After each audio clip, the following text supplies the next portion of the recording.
Comme on planifie une retraite ou une succession, un chef doit savoir reconnaître le moment de préparer la relève pour assurer la continuité et la vitalité de ce qu'il a bâti. J'invite donc le premier ministre à réfléchir sérieusement à ce plan de relève. Maïté Blanchette-Vézina et sa déclaration qui a déclenché une véritable tempête dans le monde politique québécois.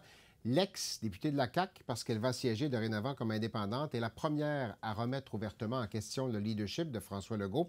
Quel sera l'impact de tout cela? Alex Chantal Michel, bonjour. Bonjour. Bonjour. On a entendu évidemment la députée. Écoutons ce qu'a dit François Legault vendredi quand il a été questionné là-dessus. Il était de passage en Abitibi, ça donne ceci. D'abord, c'est clair que je vais terminer mon mandat, puis je vais être là comme chef de la CAQ en octobre 2026. Quand on fait un remaniement, quand on demande à certains ministres de ne plus être ministres, c'est certain qu'il peut y avoir des réactions très négatives. Il y a beaucoup de choses là-dedans. Alors, il va terminer son mandat, Alec. C'était quand même une attaque frontale cette semaine. Là, M. Legault persiste et signe. Qu'est-ce que vous voyez là-dedans?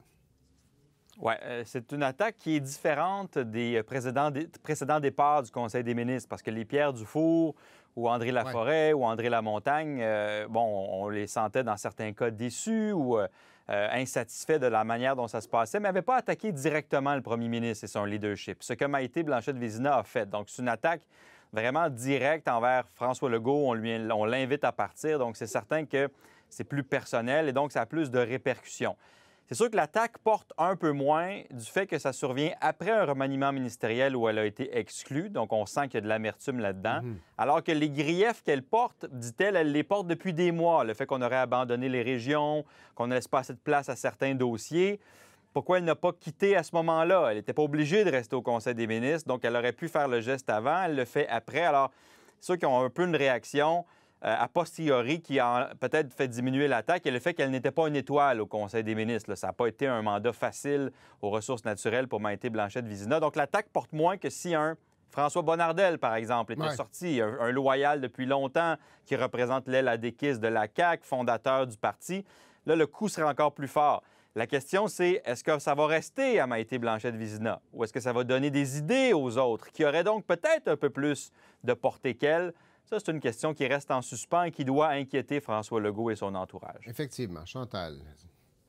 Bon, le plan de faire un remaniement pour relancer un gouvernement en chute libre dans les intentions de vote, c'était certainement pas de démoraliser publiquement une demi-douzaine de personnes, y compris François Bonnardel, qui n'a pas assisté à la même réunion pour ces raisons-là. Alors, si le test du remaniement, c'est ce qu'on voit. Depuis une semaine, on ne parle que de ce genre de sujet. Et ça, c'est un peu la cerise sur le Sunday. Donc, opération Conseil des ministres remanié, ratée. D'autre part, M. Legault voulait signifier qu'il était bien en selle pour les prochaines élections. Le voilà en train de donner des points de presse et des mêlées de presse où la seule nouvelle et la seule question, c'est est-ce que vous allez partir? Et bientôt, la question, ça va être à quelle heure allez-vous partir? Alors, peut-être qu'au sein du caucus, elle est la première à se poser la question, mais on n'a pas besoin de lire plus que 3, 4, 5. Choisissez le sondage pour savoir que c'est la question que les électeurs se posent. Oui. Et effectivement, cette semaine, on a vu les sondages post-remaniement. Ça n'a pas bougé beaucoup pour la CAQ. Michel, j'ai eu, évidemment, les sondages, mais j'ai eu des relents de ce que j'ai vu l'année dernière à Ottawa, il me semble, quand je regardais ça aller cette semaine, parce que M. Trudeau est passé un peu par un exercice similaire l'année dernière. Oui, Brian Mulroney est passé par un exercice similaire. Jean Chrétien est passé par un exercice similaire. Voulez-vous, René Lévesque a passé par un exercice similaire. Voulez-vous que je fasse la liste? Le problème des fins de mandat, c'est ça. C'est qu'à un moment donné, le chef s'accroche autant qu'il peut et d'ordinaire, il finit par se rendre compte qu'il va amener son parti à l'abattoir et démissionne, mais il est souvent trop tard pour que le nouveau chef puisse remonter le parti. Pas tout le temps, mais la plupart du temps.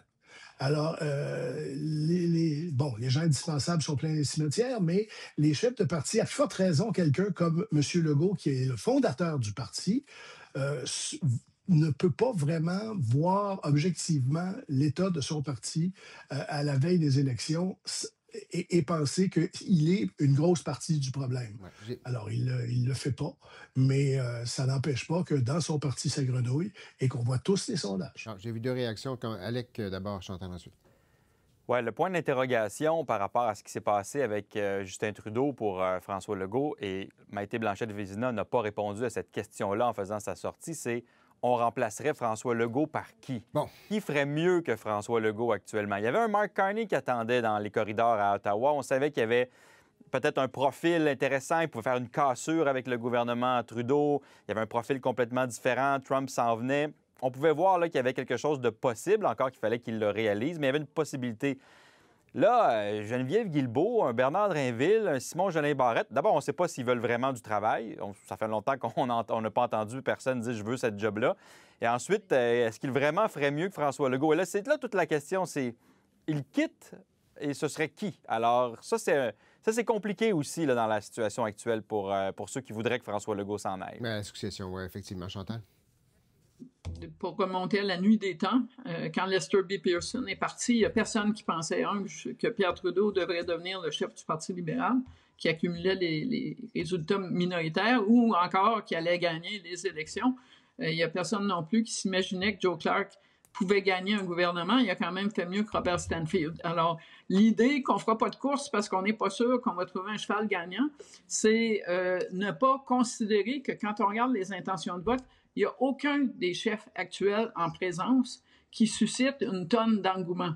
Il n'y a pas de Pablo Mani, il n'y a pas de Paul Saint-Pierre Plamondon Mani. Alors, mais on sait que dans le moment, François Legault, pour mémoire, est encore plus impopulaire au Québec que Justin Trudeau l'était sur ses derniers milles.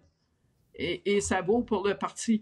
Alors, comment on fait pour, à ce moment-là, vouloir rester? M. Legault, peut-être qu'il ne s'en rend pas compte quand il regarde dans son miroir, mais quand il va recruter des candidats, il va s'en apercevoir qu'il y a un problème.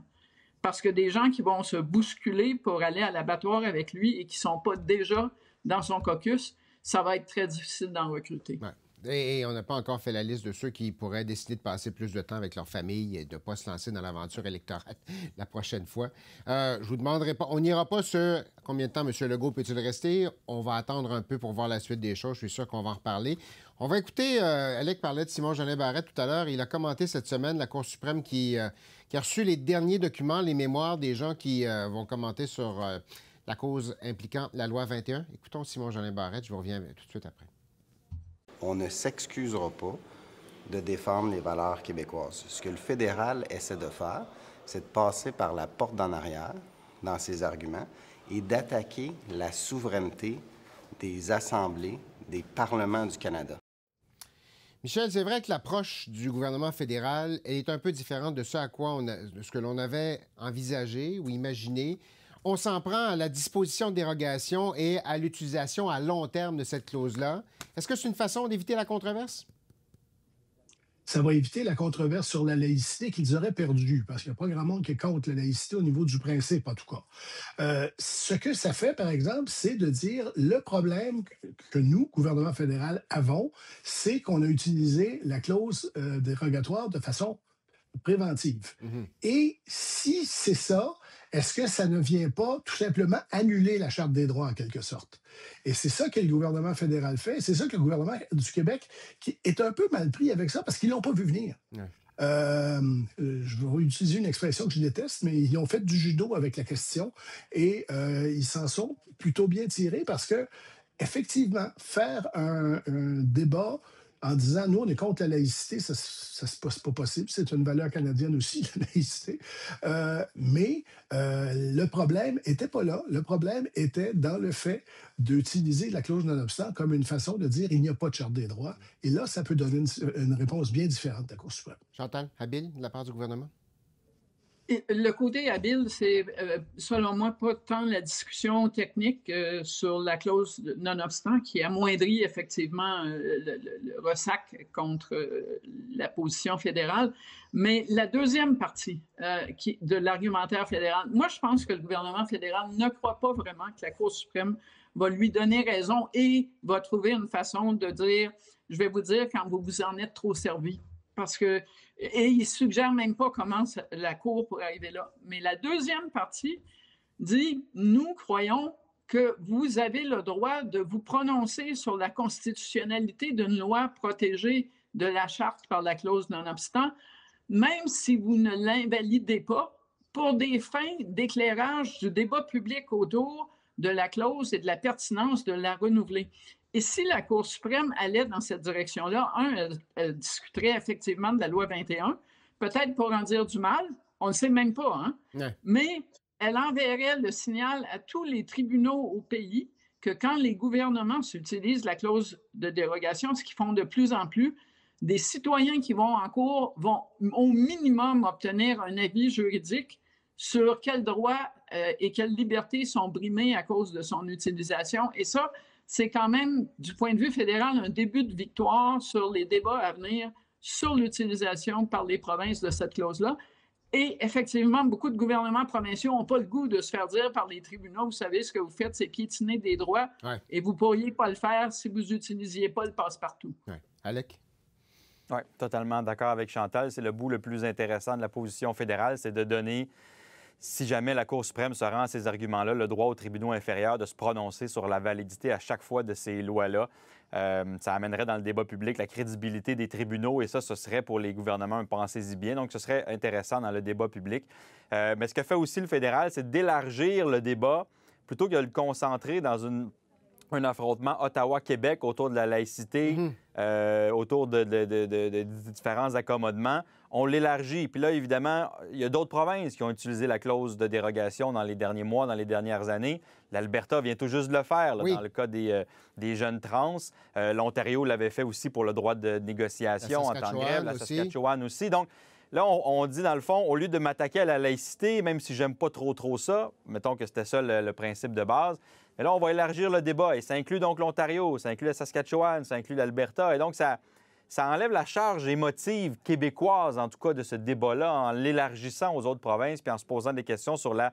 J'aime pas de technicalité, c'est pas une technicalité, là, mais sur la partie qui est quand même un peu plus nichée, qui est la clause de dérogation, qui est une clause très importante dans le compromis fédératif élaboré. C'est très important pour les provinces de garder ce pouvoir-là, mais en ajoutant peut-être là, certains volets de débat public, ça pourrait être intéressant aussi là, de voir qu'est-ce que la Cour suprême va en penser. Est-ce que ça désamorce... parce que c'était potentiellement un problème, Michel, pour le gouvernement fédéral de se retrouver là-dedans à cause du caractère laïcité du projet de loi. Est-ce que ça désamorce un peu cette question-là pour Ottawa? Est-ce que ça les immunise un peu de problèmes potentiels au Québec? Ça les immunise peut-être, mais à partir du moment, et Chantal et Alec ont raison, à partir du moment où on dit à la Cour suprême, dites aux tribunaux inférieurs que si vous vous retrouvez dans une situation comme celle-là, vous pourrez vous prononcer sur la validité constitutionnelle de la loi, sans dire que ça rend l'utilisation de la clause non-obstant plus difficile, il reste qu'il va y avoir un avis sur la table qui dit ça, c'est brimer des droits. Ça, c'est plus compliqué quand on est un gouvernement provincial. Ouais. On va surveiller. On n'a pas encore de date, évidemment, pour... il y aura une date bientôt. Chantal, vous alliez... Probablement l'hiver prochain, de façon à ne pas rendre de décision avant les élections au Québec. J'allais dire, OK, pour ne pas influencer une campagne provinciale, par exemple? Probable. Non, mais on n'est pas dans le secret des dieux, mais on peut présumer que ça fait partie du calcul. Mais les juges font jamais ça, voyons. Oh, c'est les purs esprits. Calculer un peu en fonction du calendrier. Bon, on va leur prêter ces intentions-là, puis on verra. Puis je suis persuadé qu'on va en reparler. Alex, Chantal, Michel, merci beaucoup. On se reparle la semaine prochaine. Au revoir.